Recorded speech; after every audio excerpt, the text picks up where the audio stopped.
sort of wasted through the whole thing as well, just happily buzzing through your weekend. It was Exact amazing. happily though. That's the thing, because We were it's there from the sort of Wednesday before till like the Thursday after it, and the main festival's like Friday, Saturday, sort of Sunday night, and then it wraps up. But it's a big thing to, to put up and pack down. There's a lot of clearing up and stuff. So, that just had to be the best time. Had to be the best time. the bands though, man, it's like Johnny Cash, Bob Dylan, all these people. It's like you're like, am I really sitting in a field? And that's the thing, because Just I know you, and I know how much you like music, how much you love music. Like, we talk about it all the time, so that I know that had to be such a huge deal. I mean, you're still talking about it 25 years later like it happened yesterday. yeah, man. It's like say bands like the Prodigy, man. When it's like do you know the Prodigy? Oh, yes, of course. Yeah, and like Firestarter had been out like a month, and they were, I mean, in England, they were off the scale, Oh, man. they were here And too. just that moment, they come out and like, Keith's just ripping it up on stage, and everyone's, and you're just like, pinch me. Yeah, he was Insane. he was a tortured guy, unfortunately. I Oh know. yeah, I actually met him quite a few times Yeah. through. Obviously, he was big into his motorcycling as well, Wow. and so I did meet him at quite a few places. So, but a very gentle, unassuming person, really. So, Really? I wouldn't have yeah. expected that. I expected him to be, I don't know, kind of like more of like the modern day Johnny Rotten or something. No, 100% not. Absolutely helpful. Wow. Always happy. He just, that was his, that was his thing. But he was always really easy to get on with, chat with. I saw him at like MotoGP race meetings and stuff a couple of times. He See, was into track riding and stuff. I would have never picked that up because he had such like an aggressive demeanor about him, like on stage or when he in videos and stuff. Like he just Yep. seemed like he would punch you in the face or something. I would have But never that's it as expected well. him It's to be like like even that. the video for Firestarter. It's just awesome in that filmed in that tunnel. It was just perfect, Oh wasn't it? yeah, It just no, that band it was or punk rage. they were huge here too when they came out and they did like Firestarter, Smack My Bitch Up and all that. They blew up like it was huge here. It was and Yep. it, the early or the late '90s to the early 2000s were what I techno was really big here. Yeah, I mean, I'd say they were like punk techno Oh, they were definitely dance different. music. Yeah, Yeah. they were definitely not your standard electronic music because they infused, like you said, almost like that punk feel, or even like a just a hard. I don't want to call it metal, but it was just like a hard punk, hardcore mixed with techno music, and it was awesome. And nobody else has Yeah. really, in my opinion, has really been able to recreate that as well as they did it, or what they created with it. And but yeah, it was huge here. Like I remember being a young guy. I don't even think I was 20 years old yet, but I definitely wasn't.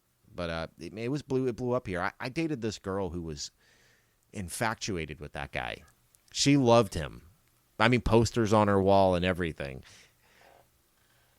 But It's also in not far from where I am in Peterborough. There's a big mural on the wall, quite a bit of Prodigy work and that, and it sort of went viral after he obviously he passed away. yeah, It went quite viral. This it was like a like a what do you call it, like a piece to him, and it's still there now. like a memorial. But also Gisbert, who was their bass guitarist, is from Peterborough as well, so from the city I'm from. That's amazing. So we've got a bit of quite a connection to the Prodigy around here. So That's amazing. That's super cool. I think it was them as well because I was quite heavily. Spent a lot of years doing dance music and DJing and stuff as well, which was a complete move away from any sort of playing anything because it was all electronic. But it was that sort of the Prodigy, the Chemical Brothers and Yep. stuff. They were like the first of that sort of dance electronic that really pulled me into that sort of side of it. And then I fell heavy into dance music. Well, yeah, and they for were many different. years. They were different. They like pulled different aspects from other kinds of music into it. So it just wasn't just techno, or it had a different. To me, it always had more of like a hardcore feeling to it. Yeah. Like They were big on like the underground circuit first for a while. They used to be obviously where we're in London. You've got the ring road of London, is the M25 motorway, and there was times when it was all like warehouse parties when acid house first started and stuff.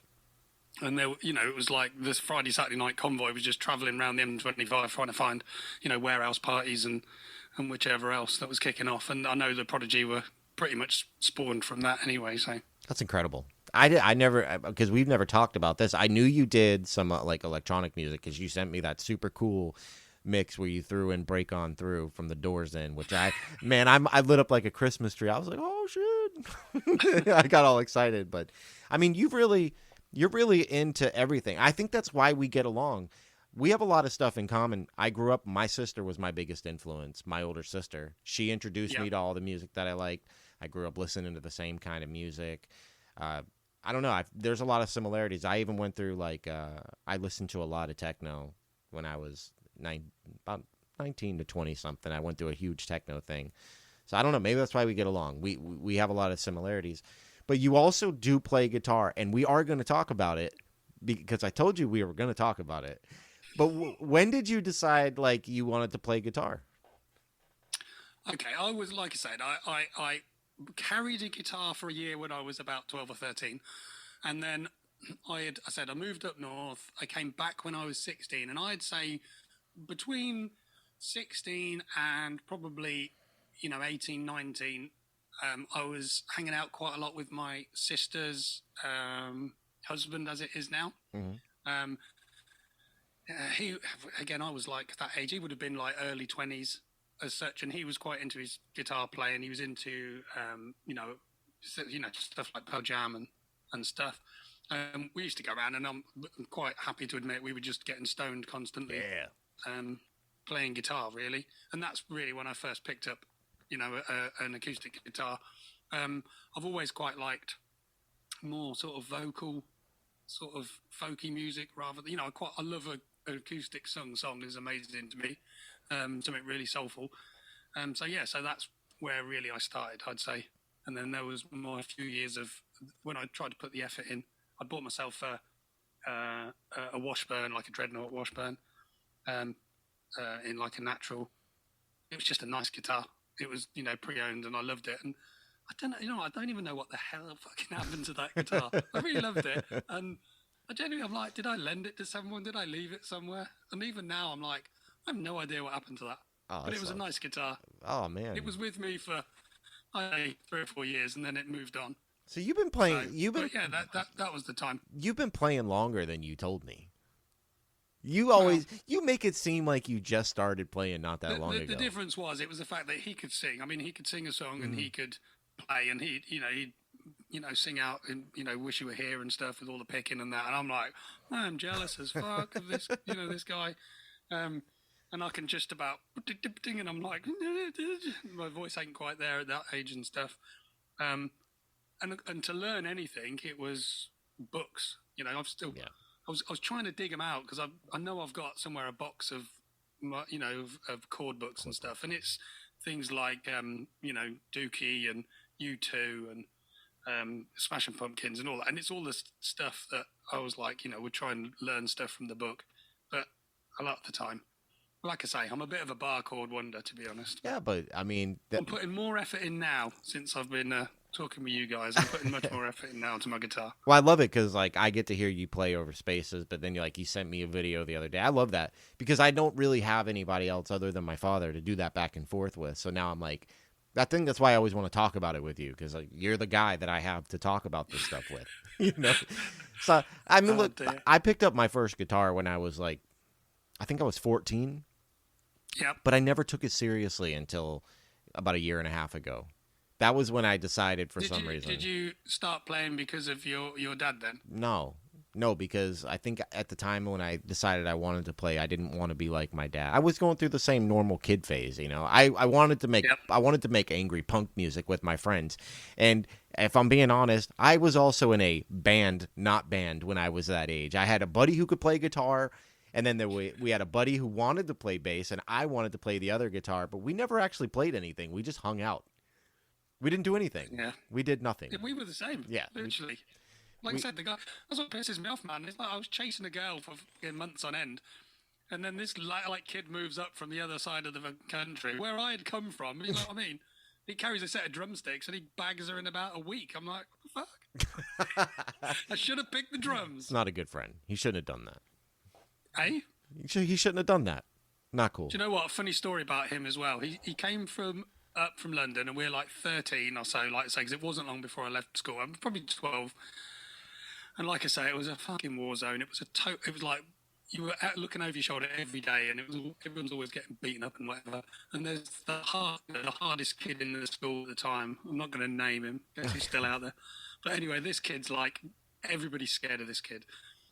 This other kid, this lad moves up from down south, and his parents were running a pub, and I don't know how I got into it. It was through like D&D or something. And he's like, oh yeah, I do karate and this, that, and the other in London, whatever. And of course, he's only at our school like a week, and the bully's like, oh, I'm going to fight you after school, I'm going to fight you. And he's going, okay. And everyone's like, what? And he's like, yeah, I'll fight him, no worries at all. And of course, they met after school. This fight lasted about 3 seconds. The bullies destroyed them. Oh. And this kid's like, his cool status is like, ding, ding, ding, ding, ding, ding, ding, ding. And he's like, unbelievable. He literally is here like days, and he's like, there you go, top of the school. And he just nails him. It was wow. Man, that's... And that means bullying doesn't get you anywhere. Clearly, because eventually you're going to fight somebody So who's I was going to like, kick your ass. I'm in a band with him. Yeah. And if you want to steal my girlfriend that's not even my girlfriend, then fair play to you. That's the You've drummer. got the drumsticks. That's the drummer right there. The guy who can fight. Exactly. That's our friend. Yeah, right? Because you said you were kind of like small. I was small, so I would have been like, that's my friend. Don't fuck with me. Yeah, I just talk different. I just talk Southern, and everybody else was Northerners. So, but there you go. So, you talk Southern? So, Southern. No, hey, I've heard you talk with a Southern accent before. I got myself a guitar. Yeah. I was gonna say, because you do that shit on Chatsmash. I definitely would have been out of place in England doing that.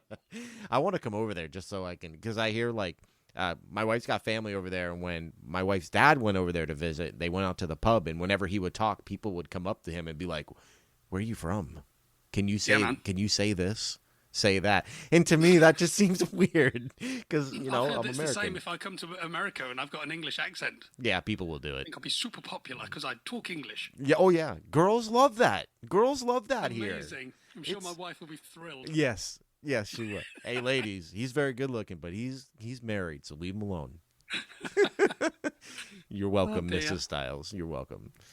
So yeah, that brings us to here, and now you have. I do also want to talk about because I have you on here. I mean, you're the fucking Chatsmash guy. How did you guys come about with doing Chatsmash? Okay, I say what we did. We basically we started. Me and Foss started a podcast about say a year or so before we had Chatsmash, and the idea was it was a father and son talking about the modern world. What does a 40-year age gap mean or a 30-year age gap, in the world of gaming, in the world of movies, in the world of politics. It's like, how does he see the world to how I see the world in a, funny sort of way. That's as we do. Cool. But we did, I don't know, say half a dozen episodes, but it was very clear that we were like, and this is my son, so we can't swear, we can't talk whatever, because we're being quite, there was that degree of like, people are going to judge us for it. So then we sort of left it, and it sort of petered out. And then, of course, a year goes by, the COVID things happen. Yeah. We've got a lot more time on our hands. So we're like, should we start another one? But we'll do it. Now Finn's of an age when he's like I say, found his voice, man. And my God, is it a funny voice? Oh, God, he is so funny. And, yeah, we said, all right, we'll do another one. We'll just make up a name. We just, sort of sat there and spitballed a name and came up with the name Chatsmash. And because that's what we do, we just talk nonsense and smash it all together. But it's so good. We're just you gonna, listen, we're you guys pass it off that we're friends. You guys don't. We're not. You guys do such a good job of. You might be talking nonsense, but it feels so cohesive. It almost like I've had to ask you before. I thought that you guys scripted a lot of this because how well it went together. Oh dear, that's the power of editing. So it's not honestly, it genuinely 100%. The only thing we've ever scripted was a bit of the Gravity Grill when we did that. Yeah. Was just to get an idea of lines. But the general shows are, we have a rough idea of what we're going to talk about, and then we just go at it. nobody ever knows what Finn's going to say. Never. Some stuff we don't put out is just ridiculous, but we try and put as much as we can out. But we have great fun doing it, and slowly it's been revealed that, yeah, I'm the dad, and